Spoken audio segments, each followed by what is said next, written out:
good, fam? Islam, it's your brother Cool. Peace. So,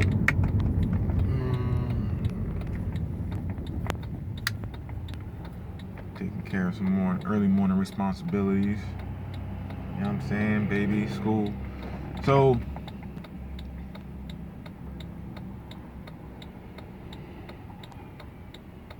I'm beginning to realize that, and you know, I was talking about this with my tribe the other night. Most people ain't operating or functioning like how we function. Most tribes or organizations are not thinking how we're thinking. You know what I'm saying? Not that it's a problem, but I think it's because of the fact we've gone through so many experiences. You know what I'm saying? As Moors, like, we're not just out here talking about birthrights, and you know, we're still out here with licenses and stuff like that. You know what I mean? Like we're actually living what we're talking about. So we are exercising our rights with impunity. Been doing that for a couple years now. You know what I'm saying? And like I said, I've had experiences where I had to go and retrieve tribal members. Like, you know, on more than 3 different occasions. You know what I'm saying? So it happens. 3 different occasions with 3 different tribal members. So it happens, you know. Even myself, I've been traveling out here for over 5 years, and you know, I've got into interactions, but like never to the point where, you know, I was really in the issue. I honestly couldn't even tell you like what it was. I think it's just my persona and just how I handle myself. You know what I'm saying? Because when I'm speaking to these people, I absolutely have no fear in my heart. Absolutely no fear. It's not gonna kill me. You know what I'm saying? Because I know myself. I'm not gonna do anything stupid to put myself in a situation where that might be a possibility. No of my tribal members do that. So it's just a question of knowing how and when to exert your rights. But the thing is that a lot of Moors are doing this, right?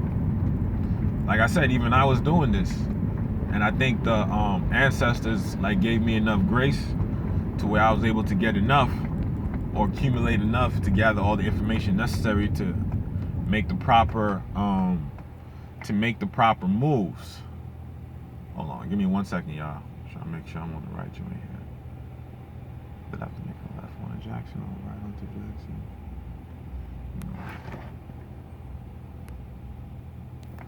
Because I'm on 23rd.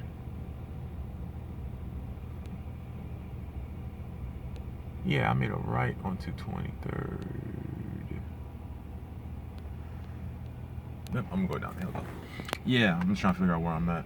I'm not utilizing GPS this morning.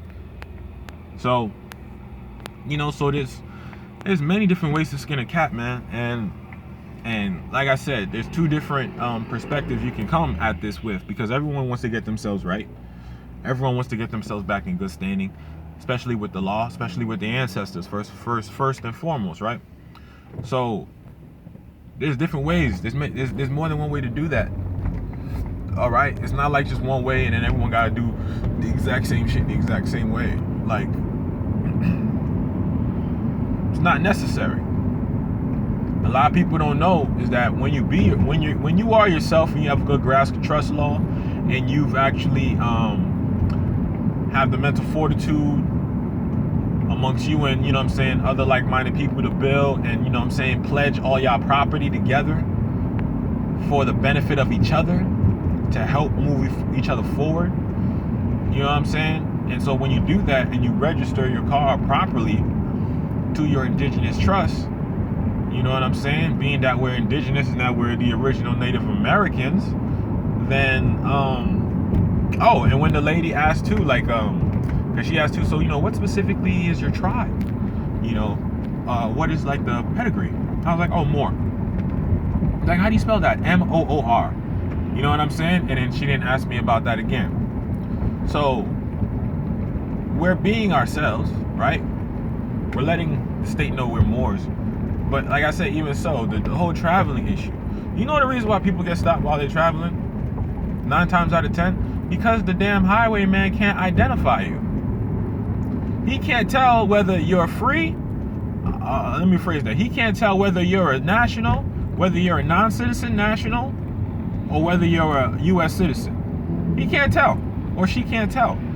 So the only way to do that is now they got to do an investigation. Now, mind you, when you register a car underneath another man's name that doesn't belong to you, there are certain errors that's gonna happen. There's certain hiccups that's gonna happen, and there's no other way around it, man. Because you can't do business in what are you doing? You can't do business in another man's name. You can't do business in another man's name and then expect to get all the immunities and protections that title has access to when it's not even yours by birthright. You dig? That's why I say it's all about birthright. If you want to maximize the potential of the rights you can exercise, then you got to be in your proper person. Point blank, period. And then not only do you got to be in your proper person, you have to have a trust. Because like I told you, the vehicle's registered to a trust. Indigenous Native American trust. So we're functioning. You know what I'm saying? No one here is licensed. As a matter of fact, in their system, I'm talking about for Washington State system, it pops up as international driver's permit. Because we're under, and I told you, no one has a license. But yet, when you scan this vehicle, it pops up under international driver's permit. Why is that? Because we're indigenous, we're international. I told you, the states cannot enter into any treaties or agreements with any other state. So meaning that the states themselves, like the individual states, like Texas, like Ohio, like Washington, like California, they cannot do international business. That's constitutional. They cannot. The several states cannot enter into any agreements with any other state. Now, indigenous peoples can. Indigenous peoples can contract with different states, in different countries, in different nations. We can be international because our jurisdiction, right? We have a larger reach than most. And what a lot of people don't know is when it comes to these court cases, when these traveling court cases and all these type of issues dealing with movement, right, and so-called violations, or what they're really called, which is bill of attainders, right, which is when someone places judgment on you before you have a chance to due process, because that's what these damn lawsuits are, which people call tickets. Someone is placing a judgment on you saying that you're guilty before you actually have a chance to due process. All right? So, that being said, the DOL is in control of everything. So all the information the courts are getting for drivers, information, whether you have a contract or not with the state to drive under that privilege, that's all coming from the DOL. So what do you think happens when you're looked up in the DOL system and you don't pop up like everyone else? You pop up, but you don't pop up like everyone else. You pop up as indigenous and Native American. Oh, this vehicle is registered to an indigenous and Native American institution. It's under tribal law. Outside your jurisdiction. That's how you deal with the traveling issue. Everything is running through the DOL. Everything is running through the DOL. So I'll tell you what, if you don't have your car registered to your trust, to your family estate, under equity, meaning that the tribe, right, or the trust itself is the legal owner of the automobile and all including myself and all my tribal members, we're the equitable owners, meaning we own it in equity. We have the rights to the use of that actual thing. Just us. So it's funny because no one controls no one owns anything. But we do control it though. And that's the biggest thing in dealing with these traveling issues, because I don't want to see any more of my brothers and sisters deal with these issues. It's time for us to elevate past these things so we can move on to bigger and better things. Like how long are we going to spend dealing with traveling? And it's not like there's other Moors on here talking about how to do things properly. Most Moors, they'll just tell you to do the same shit. Oh, get a state ID. You know what I'm saying? Go register it underneath that state ID. You know you are Moor and everything, Ellen Bay, but it's registered underneath the Ellen Bay, so it's not state property. Yes, it is. Yes, it is. Yes, it is, man. You know why it's state property? Let me tell you why it's state property. Even though your free national name is on that state, so-called state ID that has an expiration date, right? Which couldn't be you, because how do you know when you're going to transition, right? But on the top of that so-called ID, it says the name of the state, republic you're in. So for me, when I had that at the time, which that contract has been rescinded, it was Washington State. So anything I did with that ID, whether or not it's in my free national name, it's underneath the state. Why? Because I'm identifying it with a state identification card, and that identification card belongs to the state of Washington. So as long as you're using these state things to identify yourself, then you're going to be put under the jurisdiction of a United States citizen. And therefore, all your actions and everything you want to do is going to slowly be moved in the direction of a U.S. citizen, whether you realize it or not. So it is extremely important to not only have your nationality, to not only have your trust, but to be able to self-identify who you are. Because it is not up to outsiders to determine whether you're indigenous or not. They had a convention on this. The United Nations had a convention on this in 2007. Okay? How do we define what an indigenous person is? It's real easy. They came up with a real easy solution. What they decided was that power is the sovereign right of the people. Why are we even trying to figure out how to define that when we ourselves aren't fucking indigenous? So who are we to define what indigenous is? If anything, they let us know what indigenous is. So you let the people know if you're indigenous by self-identifying. Self-identification is the fundamental criteria. Therefore, when you have a tribe, you should put together tribal ID so everyone is in uniform. Alignment. We're in the same frequency. You know what I'm saying? And that's how you do that. Self-identification. Because it's about association. Hey, what organization are you associated with? Because a lot of people don't realize that corporations and all these ends, legas, and entities, they are considered citizens as well. Did you know that? They're considered citizens. They are considered citizens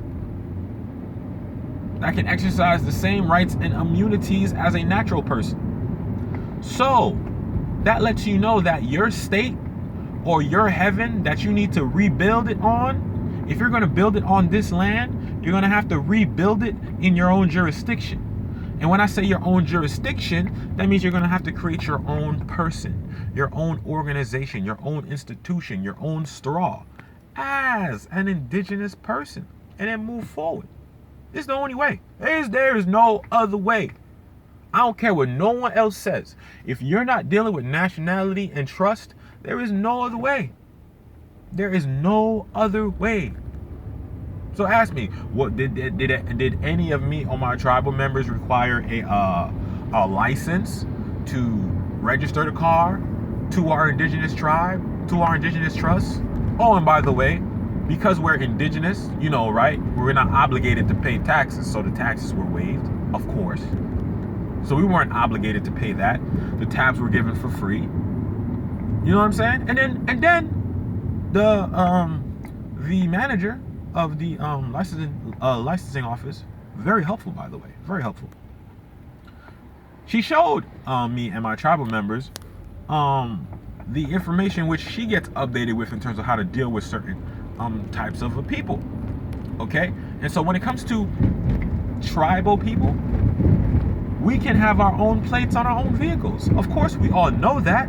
But what I'm telling you is there is a process that is laid out where you can do that properly and properly have your own plates registered, not registered, but scanned or updated into their system. So right now we're working on our own tribal plates because we're going to go back, okay? And we're going to upload our plates into their information, into their system. Okay? Because we don't even want to rock with the state plates. We want to have everything ours, everything organic. All right? And this is where we need to move, man. Because we're supposed to be putting everything in the name of the trust or whatever the name of your organization is. If everyone agrees to be a part of that, then all the property and everything should be registered underneath that trust.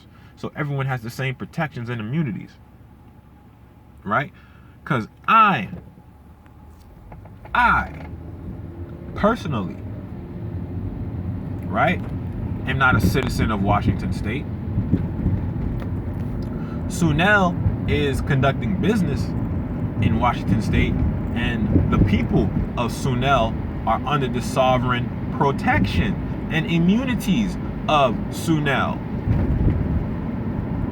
We're protected underneath our religious rights, our religious freedom, and we're also protected under the Constitution and our treaties. Point blank, period. So no, we're not residents of Washington.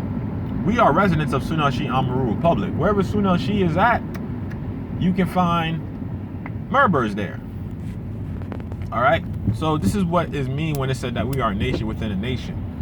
So just because the office is right now located in Washington State doesn't mean that we're residents of Washington State. So this is what I mean by international. We can contract with different states. Like for example, we contracted with Washington State. Next state after that will be Florida. After that will be New York. And then we'll just keep expanding from there and keep expanding the reach of the empire which we are building called Sunel. But this is the blueprint for everyone. And this is how you avoid all these things, all this, traveling issues, how to deal with traveling issues. Yo, there's a right way. There's a smart way to do things. There's a hard way to do things. And then there's an extreme way to do things. I've done things in different ways, all the above. So I've tried different ways of doing that.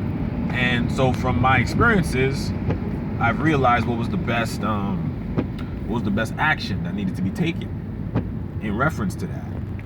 You know what I mean? And in understanding that, we can make better decisions. And in making better decisions, we can put our place in better positions to succeed and flourish. You know what I'm saying? And not fall behind. Because a lot of things that's happening nowadays is we're behind. Because everyone else done had a head start. You know what I'm saying? Because everyone else got this nationality at a young age. So don't think that no one else on the planet don't know about their nationality. They don't play around with their nationality. Only us Negroes, blacks, and colors over here in the wilderness of North America play that game. But if you don't have a national character and you don't show some type of tie or tribal affiliation to your community, then who the fuck are you? Because you sure as hell ain't from Europe. So I'm just saying, if you ain't from Europe, you shouldn't be walking around with a European name. You shouldn't. You shouldn't. Every melanated person on this continent, all right, as far as I am concerned, as far as this continent, forget the planet, as far as America goes, every melanated person, every American, every true American on this continent should have the last title, El Beyde Al Ali, point blank, period. If you melanated and you're born on this continent, and you're not carrying one of those titles, you are in dishonor. ASAP. And I'm telling you, the dishonor comes with some shit. You know what I mean? It comes with some shit that you don't necessarily have to deal with if, for one, you put away the pride and the ego. Because I understand we've been played, but it's not like niggas been playing us hard body. We really been playing ourselves. They haven't had to work that hard to play us. They just give us a little shook and jive here and there, and then we, you know what I'm saying? We take the rest. We add on to that shit. Because we are the creators. They manifest through us. So they're not manifesting some shit and then manipulating us to do it. They're having us manifest the shit and utilize the shit for their interests. So we gotta understand, man, that this is chess, not checkers, man. The most valuable thing you have in life is your rights. The most valuable thing you have in life is your rights. And they were a gift. Okay? They were a gift. So if you ain't gonna show appreciation for the rights that was granted to you, and it's not like you got these rights just cause. Like, for real. Like, let's really be real here. If our ancestors did not put in the work they put in, do you really think people would give a fuck about who they are and what their titles are? Do you really think the titles would hold any weight if all our ancestors ever did was fuck shit? You think El Bayday Al or Ali would mean anything to the rest of the world if that was the case? So the mere fact that the world has such a high acknowledgement for us and the history and the knowledge that we are carrying into this new modern day and age, you gotta show respect. You gotta be able to see that this shit is real. It affects you on a spiritual plane, especially on the physical plane. Because I'll tell you right now, if it's 2018, you nationalize, you ain't gotta trust, and you talking about what should I do if I get stopped while traveling? Stop traveling, first of all, because you ain't ready yet. And I'm telling you from experience, get off the fucking road and come back and get your shit right. Register the car under your trust as an indigenous Native American. That way it's shown in their system that you are an indigenous Native American. The car is an indigenous Native American. Because whatever properties you place underneath your trust, then guess what? That property just got your nationality. So this automobile has a nationality. It's Moorish American. Properly registered through the DOL as a Native American, aka Moorish American organization, institution. Not to mention there were what do you call that? Like bulletins posted, you know what I'm saying? In 2012, coming out of Tacoma, paying homage to Prophet Drew Ali and the Moors for their work here. So there's several different states that have got these proclamations. So it's not even like Washington State out here don't even fucking know who the Moors are. I told you they put out a proclamation in 2012 explaining how a handsome race of Moorish Americans, how we put in that work and that our shit need to be respected, our culture needs to be treated right, and we need to be honored. Not honored like people need to come and bow to our feet, but like we need to get to work. And once we are working, people will respect that. Oh, those are the Moors. No, yeah. They're getting busy right now. Let them do their thing. You know what I'm saying? It doesn't have to be a battle. Yeah, we're at war, but we're not at war with fucking weapons. We're at war with letters and numbers. Are you not a man of letters? Think about it. On I know, peace, family. We'll talk again. Islam.